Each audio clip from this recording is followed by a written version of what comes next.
रसम पूरा भइल हो, रसम पूरा भइल हो, रसम 70 गो पीस ले आई रही कुल बेचा गल है। लगता कि 10 गो पीस बचल बाटे या तो वो पैसा कुछ बुझाते नहीं। आज ई बेटा हुआ के कहे ना कि तू दुकान में मत बैठ, दुकान में मत बैठ। ए दीदी जी का हो कहाँ बनी जी? कुछ ना हो, ई तो बैठ जाना 2 दिन खाली दुकान में बैठा ना तो आधा सामान खौरा देबे ना। अब कहनी है ना हां बिल्कुल बात छोड़ी कहने की चाह पियनी है। हां वो चाय पे नहीं मन करेला कौनिया चाय ना बनाता जी। हां अरे तो चाय लगा था पी के बोतल ही में देखते बोलू दिन भर में 2 बार चाय पियती है। चलो सहारा के तो राज हो गई। हमार तो चाय से कोनो मतलब ना रहता है, लेकिन तहारा के राज हो गई कि पिए के मिलता यही बहाने। चली ठीक है ना। अब कोनी क्या नीमन दिन हटे सोमवार हटे रिवाजवा ना करा के दीजिए। अपन रिवाज हो चूल्हा छुआइए गई आज बकरिया वाला भुला गोनी का मेन त परले बाटे मालिक हमनी के ना कबर हम त करवा देम जरी रिवाजवा त अपन रीति रिवाज त अपन करी धरिनु बहरी आई जाई। ए कोने कटिया बिना के दिन बता खोल के छोड़ देहल जाला उसी वान में अपना मन ही चरा के करियो भागी ना डबो करिए लेके।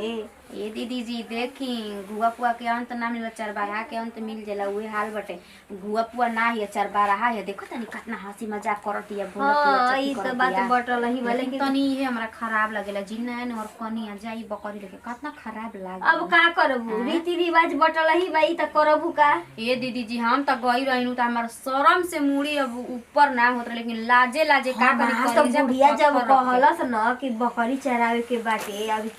8 दिन अइला भई रहे हम कनी आई रे राम नहीं हरवा के हमर जान गुल बेसका के बकरी चरावे ले तगे हम चरैला नहीं तो हम कनी जान गुल निसका के आते हम सब बकरी चरावे लगली सब। तो कहत हम तो बोला जातले करिए मम्मी जी बकरी चराई तब बूढ़ी कहतरी कि एक कनी रीति रिवाज तब जाके जीव में जीव आई हमर जान जा। अब आते अब कोई कह दी रोपनी करे चल त आदमी नहीं हरे के बात याद रख रख ले आ कैसन लागी जी कितना बाउर लगेला आदमी से अपना सदा से तो जरा लेके इज्जत बचावा के हमनी के गांव एकदम पश्चिम बा कोई देखी एने ना बाटे अलोत बाटे टोला महला से अलत बाटे तो ये काम नु की दुआरी देने हनी छोड़ दिहल जे बकरी आ जाके तम से चरा के ले चल लेके आ जाई। हां तो जा समझा द हम तेरे दुकानिया देखा तनी आ तनी कोई के रीति आया अंडा उड़ा गेल बका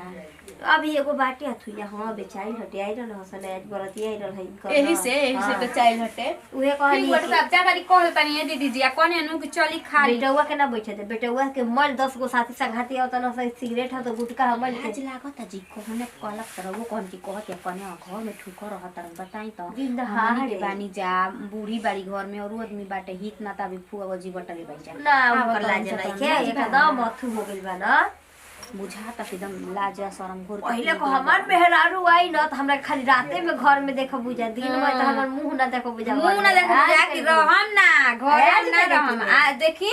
बेहाय बे शरम लेखा ढुकाई रहतनी घर में का कहे के बाटे हमार लइका वाला टाट के भगा देला ना घरवा में बैक से सुला पलंग पर चढ़ता गदा बाथी कदी बाप रे बाप सही हमर गदा पर पहले जा जा गोड़ पसार पसार सुतत रह हमनी के जितना कदन जाबुन कर करे में अरे हां ई त बात जीवन मौगी के का कहबो जब मर दे वैसा मर्द जा तनी कद हां हां जा कदा पूरा हो जाएगा कोई हइयो नहीं के न तो फिर काल परसों बारात आवत त एकदम घर से बाहर निकलल मुश्किल हो जाए। कितना याद आवत घर के पता ना का है जब से इहो के तो फोनवा लेके चल गेल बनी ना तब से बतियई थी ना काय आके हमें तो बुझाता न कि हमरा के याद करते सन तई से मनवा कब आता इसको नीके नहीं खेला कन्या हां दीदी का करू तरू हे जे त कहानी है ना दीदी कि लकड़ी लेती तो एथी हो जेत नु का गोइठवा उतना ए कन्या हमनी के गोइठे पे बना दी मार हो आगे घर ले तारा सुन के भरत ना अभी बोले ना सूखल उतना हो जाता कि नहीं खे सूखल बारू को हम बार देतनी कहनी है ना कि का करे जा तो द बैठावे अपने में कहानी हां त कहनी है ना कि चलो एगो रीति रिवाज तारा और बचल बा वो रीति रिवाज कले बुना तो सब खत्म हो जाए पिछली पिछाड़ी के बचल बा हम खतरा जे कूल हो ना त एगो बकरी चरावे वाला बाटे कनिया हमनी के घरे न रीति रिवाज होला कि कनिया बहरी न बकरी चरावे जइहन सीमान में चरा के लेके जइहन बनी हो ई कौन रिवाज है दीदी आई तो हम सुन ले नहीं कि कहियो ये कनिया हम खुद ही आई रहे तो चिहाई रही कि ये भगवानी तो हम कहियो सुन लई नहीं कि कौन रीति रिवाज हो गई कि बकरी चरावे के बा बकरी बांधे के बाटे। लेकिन का करी कनिया हम तो तू तो साड़ी आज पहन ले हम तो लहंगे पहन के गई रही बुढ़िया तो हमरा के लहंगा पहना के भेजले रही। देखी दीदी हम बहरी ना जाए हम बकरी उकरी ना चराएम काहे कि ओइसन कौन ये कनिया एक बार खाली चरा के बांध देबू ना तो फिर जीवन में चरैया चाहे मत चरैया हमनी के रीति रिवाज जौन बाटे कइल जाला का दो बूढ़ी के बूढ़ियो करवैले रही जान जा कनिया रीति रिवाज दीदियो जी कैली हमू कैनी अब तू आइल बाऊ तो तू ना करबू तो बतावा कैसन लागी हो। रीति रिवाज जौन बाटे करही के ना बाटी डांगर पूजे के बाद पूजही के ना पड़ी। ओइसन तो हम दुनिया में का कहतनी तोरिया मार डे रात आई कहतै कि हम ना जेब हमरा के बहरी मत भेज। एमा डेराई के का बा बूढ़ी हमनी के गधा चरल रही गधा ले बैल पदमी है ना बैल ले गाय पई ना गाय ले बकरी पा गई ना तो बकरी तो ठीक ना बैसन तो बताओ कि साढ़े छुट जी ऐसा आदमी धात रहा लेकिन बकरी दौड़ दौड़ के ऊ रहे नियम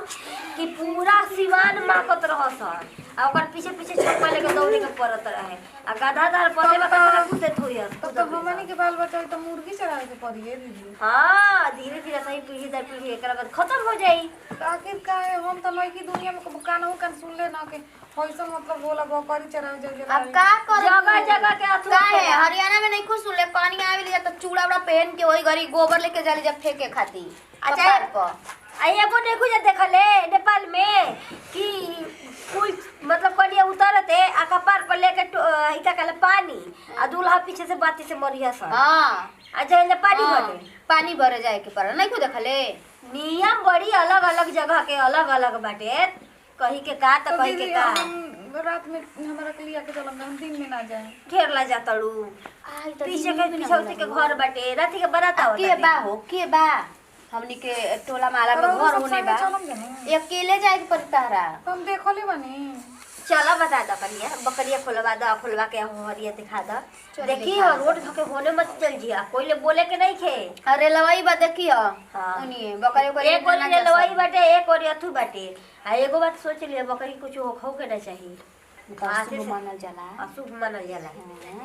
अन्ना चरम तो कुछ हो जाए दीदी ही दादा रीति रिवाज हटे गांव करे के पड़ेला जानलू आ चल तारा के कम से कम रोपनी डबनी आदमी नहीं के करावे लेके जाता अच्छा पहले बनाते देखो ना आजो के डेट में पानी भर एक बका पार पगगरी अच्छा पहले पीछे पीछे मरिया सब मर जैसे कुकुरा के ना हुड़कावे जाला का नहीं कौन तरीके रिवाज बाजी दीदी जी के दुगुलावा मड़ौवे पर चढ़ जाला छानी पर कादो कतना पैसा दियाई बाप गोड़ पर गिरी की आई र अपन बेटी के तन तब जाके छानी पले उतर के आवेला सब बड़ी नियम बहुत नियम बड़ी अथु बाटे चलो उठा चलो चलो उठा उठा उठा उठा कनिया चलो ज्यादा ही हम बाद में गरमा देम दूधवा चलो आइबू ने से तो सोच ल 56 भोगो बनावे के बाद हां सब कोई खियावे के बाद अब देखा दे बकरी भाई सन घरे कौन वाला चले भय चले के हो चलेबू भागी तो गोदिया उठावे के पड़ी हां चलो खोला अरे मैं तो कोई देखा तो की बाटे अपन घर खोल बा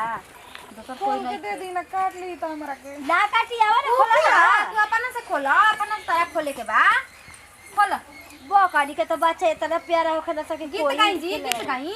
गावा का हवा कन्या चलली बकरी चरावे कन्या चलली बकरी चरावे रसम पूरा भइल हो रसम पूरा भइल हो रसम पूरा भइल हो कन्या चलली बकरी चरावे कन्या चलली बकरी चरावे रसम पूरा भइल हो रसम पूरा भइल चला के रखी चौघट के आवा चला कन्या जा अभी अब जा बोने चला उरा के पेट फुला के लेके आ दुनु ओर के ऐसे फूल जाई टुमाड़ा चली जाओ जे बैठा हम चराई आ जा मौगी ना हो अकेले तारा जाए के बा कोनो लखे दे ले हमरा के तो कर कोई ना लगे दी जा आ रहते दादा ओने की भटू है कि लखे बताते माई खून अरे दिमाग एकदम हमारे गरम हो जाता 4 घंटा से यही हम एकरा के खियाई कौन दुनिया में रस्म रिवाज बा हो आए ऐसा अगर कहूँ होई तो हम तो सुनते नु त ना ई झूठो के नहीं सुन हमरा से करवाओ तो मतलब बुझाते नहीं कि हमर मम्मियो ना बतैलस कि ऐसा बकरी या गाय चराए वाला कोनो रस्म हो ये जे कोना चाहे भौजी आहा तू खिसिया तरे हाताना सुगर ओठ हाताना सुगर अच्छा वो हाई बात ए तू के करा बताओ हमरा के सुगर करता हमर में मरद केला हमरा के कोई सुगर ना कही का है लिखल बा आधार कार्ड पर का हां नाम कौन अरे भौजी के तरी हमरा कह देलो तू हमर ससुर लगबा के भसुर लगबा के कुछ ना लगबा तू हमरा के भौजी कहत रह पूरा क्षेत्र के हम देवर लागम तो अरे ना अरे चीने से का मतलब भाई है सब का माने चोर ना रे चोर माने आवते और बकरी ए हाथ तो नहीं करके रखला तो जानता हूं बहुत खराब हम लड़की हैं अच्छा लेकिन वो तो खराब ना हो बहुत सुगर लगे लुको को आ जानता बोली भौजी हां हमरा पुष्पा कह के बोला पुष्पा वो नहीं रहता तू कदम थूक न दो जब मने बता ए पुष्पा ई के तरी करता हो अपने कह तो उनको पुष्पा कहो ए पुष्पा ये तरी कहता नहीं तू जा हम तारे से हम तारे कने खींची न जाता ए दीदी थोड़ा ना ए पुष्पा दीदी आई कौन जी ए पुष्पा बात सुन सुन ना भौजी कहे के हमर मतलब ई बनू हमारा साथ रह तू ए हाथ नहीं अरे हमारा साथ रह तू तो तरह अकरी बकरी ना चरावे ए न मुंह में से उल्टा मत निकलवाबो बुझलू हमर बियाह शादी हो गइल के लोग कहते हमारा हो गइल बा बियाह शादी हो गइल बा त हमारा संग रह तू अभी तररा छच कहीं अरे माई अरे समय बा अभी ए जैसे कोइला की ना हाला क के सब गांव के जुटा दे अभी जानते नहीं ख के छेड़ता पिटवाइयो दे के चिल्लात रे काहे भौजी आई बड़ू तू है जो काल बड़ा हो बेटा हुआ है जावा यार मजाक करत रही भौजाई ले भौजी भौजी का लगो पूरा क्षेत्र हमरा के देवरे समझेला और वो समझी देखी तई हमरा भौजी को से कहता मन अब मतलब ई बेचारे रीति रिवाज निभावत है तो तू इनकरा के मजाक उड़ावत ये तरजी में काम रह गई बा अच्छा भौजी हे उम्र में हई से बकरी के स्टीयरिंग धइल कोनो ठीक लागत है हमनी के रीति रिवाज हटे तोहरा मेरा नु दे तो चरनी मत भूला हमार मेरा वही तो सीधा स्विट्जरलैंड के टिकट कराई दी है ए तू ओनिया रहा ना ओ आ तो हट जा तोन में तू का टोटल बड़ा काहे पर तू किसी यार तड़ू बाग आ जाए तो भाई अच्छा जाए तो देवर लगम समझा दो भौजी तो औरो देवर लगम तू देवर ना लगम तन में मजाक कर देलन त कोनो गोइल बाटे ये तो जा चलो ज्यादा छेड़ा मत ना कने बिया छेड़ नहीं तू जाना भौजी हो गई त खा लेला सो गई रिवाज हां रिवाज पूरा हो गइल चा दीदी हाँ। हां बोली जा चल हम दीदी। चल ने हम बता देतन हये रास्ता में जाए के बचा दीदी ई तुम्हारो आदत ना जइलो मतलब देखला ना त तू पर जाला टूट के हो जब बड़ा हटा बेटा हुआ आदत बाप तू हर चीज देखी ना त हमार रहले जा रहने उन्हें छटकिए जाई ना हम से बकरी चराओ देखम तब तो ए दीदी का हो आ का करतनी जी आ कुछ ना तई से धूपवा निकल रहे ते जे बैठ गईनी हां बढ़िया कहनी हिरवा धूप से किया राउर देवर बंजन लफुआ गिरई करतड़न के भुला गनी का और एगो छोटको देवर बाड़न अरे तो उनका बारे में जानत नहीं के पूरा गांव जानता कि लफुआ गिरी में एक नंबर 1 पे निकलल बारा अब मान ली ठीक में हम सब हमर पतोहिए न मान ली हमरा के तो भौजी कहत अब हमर पतोहियो के भौजी कहत आ इ काम ठीक नहीं है ना बताई आई हो दादा पतोहियो के कहत रहा हां अब पतोही न लगी उनका हमारी उनका बात का बतियाओ तनी उ त एकदम से लफरई में जानते बानी कि का एकदम बिगड़ के माटी हो गइल बारन एही से त हमनी के ना बोले ना लगाई कुछ कहे उनकर बियाह शादी उम्र से कर दी जन्नी बियाह कोई पूछी तब ना कोई आवत है एगो अगुआ नहीं खे आवत दुआरी का पर। ए चाची जी कहला पतरवा कौन की फलाना बकहतरी हां अपना देवर का छूटा सर छोले बनी अरे तो हमरा के का कहता उ भाई लोग बताई तो हौ कोनिया के का लगियन चाचिया ससुर लगियन भौजी कह के मार मजाक करत कर हाथ बांध धरत बनी कहां तक ल निक बटे आ एक कनिया कहां तक ठीक है जी ई बात है ना हम ओई नहीं इनका के ओरा है ना त लाठी लौरा हो जाई बस स्थिरा जम जरा उरो सबे जौन करे तवन करे लगो जब वो से निकलिए गइल बारन तो उनका जरे इहे होई आ नाही मत कही मान ली सब तेलिए हो कि चाहे अपन बियाह शादी समय से रावा ना करत त के करी कोई दूसर करी करी तब ना कोई करी तब ना हो जी अब रावा नु सब एक आदमी ना नु सही आई कामा के खोजे अम्मा जी रौरे बताई के खोजे निकाम आदमी के अब कोई के बेटी बहिन के तू छेड़ा चलब ना तरा वो सब कुटाइम जा ओहि में हां नहीं घर के परिवार ना कुटाई ते में घर परिवार जानत नहीं खुलो कि कितना उ रहन एगो कहावत सुनले बनी ना,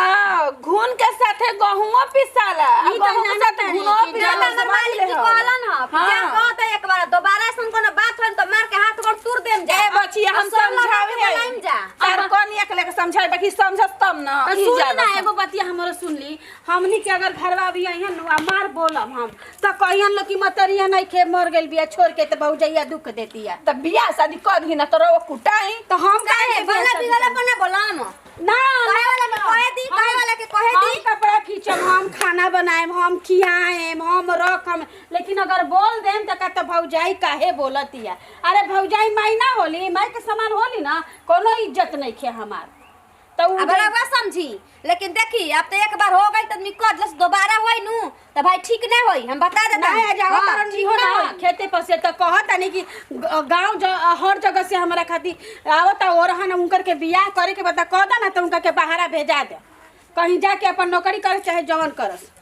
बाप रे मरलन की एकदम इज्जते भूज के रख दे। नमस्कार मैडम, हमारे की से हमने अपन टीम में हमने को पारिवारिक वीडियो अच्छा लगे वीडियो अच्छा लगे दिल से लाइक शेयर कमेंट करते रहो। ये सब साथ ही विदाई अगले वीडियो में।